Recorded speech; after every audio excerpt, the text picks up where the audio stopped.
मेरा नाम सोनू कंवर, कक्षा 7 है। कलयुग समाज के अशुभ लक्षण।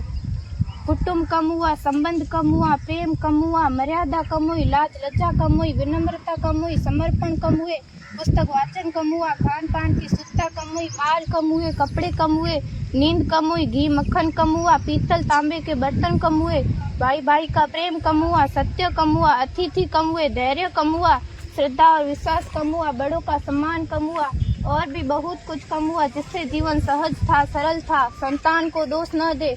बालक या बालिका को इंग्लिश मीडियम में पढ़ाया, अंग्रेजी बोलना सिखाया, बर्थडे और मैरिज एनिवर्सरी जैसे जीवन के शुभ प्रसंगों को अंग्रेजी कल्चर्स के अनुसार जीना ही श्रेष्ठ माना।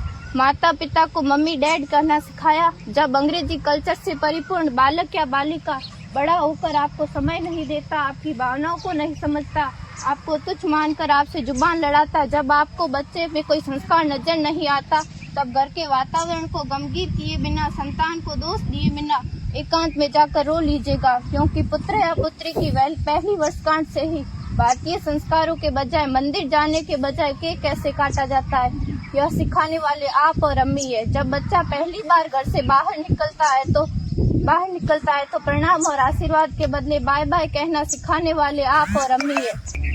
हम परीक्षा देने जाते समय इष्ट देव बड़ों के पैर छूने